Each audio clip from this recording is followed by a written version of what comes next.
Thank you, Secretary Yap, for your introduction. Mr. Fahey, President and CEO of National Geographic. Madam Gleaner, Madam Ellis, Dr. Sala, Mr. Francis Chu Laurel, President of Ravel Fishing. Ladies and gentlemen, as some of you are aware, I am passionate about the environment and the Coral Triangle.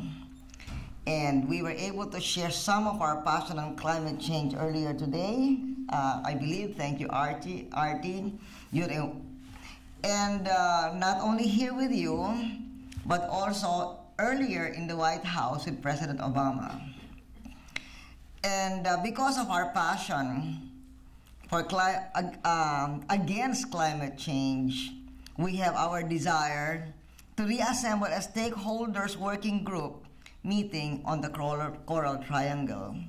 And in this action, we could think of no host better than the National Geographic Society. Thank you so much.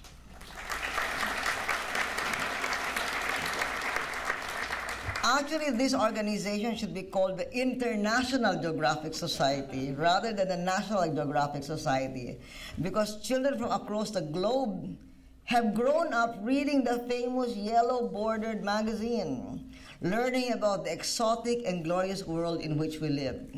I was one of those children, and our Senator Miriam Defensor Santiago, who's here with us today, was also explaining how she was one of those. And at least one of my children is also that way. But I was also saying that now, in this generation, you don't even have to be an avid reader. You don't even have to be especially interested, because you turn on your cable TV and you watch the National Geographic channel. And I know a lot of people who are not intellectuals, not environmentalists, not conservationists, but they love to watch National Geographic. So you've done a lot to make people aware. The Society's mission resonates loudly, inspiring people to care about the planet. During times of economic hardship, the pressures are greatest to abandon our obligation to the environment or to loosen the rules. This is why, at this point in time, we must come together in the world community and be even more vigilant in advancing efforts to conserve the 6 million square kilometers that form the resource-rich Coral Triangle. The Coral Triangle is potentially the world's most important refuge for marine life. But only if we all do our part to protect it from further environmental degradation. It's time to rebalance our approach as we work to develop strong economies, to provide employment, and maintain the sacred relationship between human beings and Mother Earth. The political will of the governments of the Philippines, Indonesia, Malaysia, Papua New Guinea, the Solomon Islands, and Timor-Leste, the Coral Triangle's 6 countries, to protect the Coral Triangle is high. At a time when the world is focused on bad news associated with the global economic crisis, the Coral Triangle Initiative, driven by our 6 nations, is good news. The countries responsible for the stewardship of the waters and resources of the Coral Triangle have created a strong and united force to keep our biodiversity intact, our food resources strong, and our environment pristine. During a meeting of the leaders of the Coral Triangle held in Indonesia last May, we agreed to a series of new commitments to safeguard the world's richest marine resources and to ensure the income and food security of millions of people in our countries who depend on the resources of the Coral Triangle for their livelihood.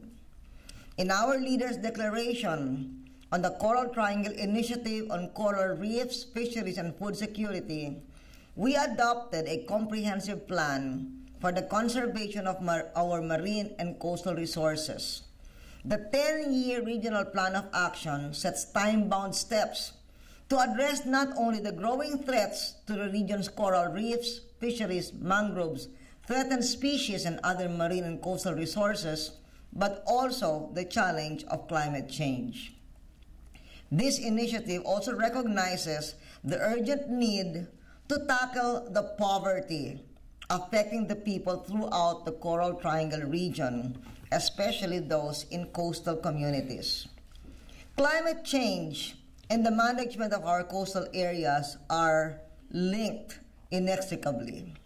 A great human tragedy that will arise from climate change will be the migration that will be forced by sinking coastlines, and in some cases, such as in Tuvalu and the Maldives, even sinking countries.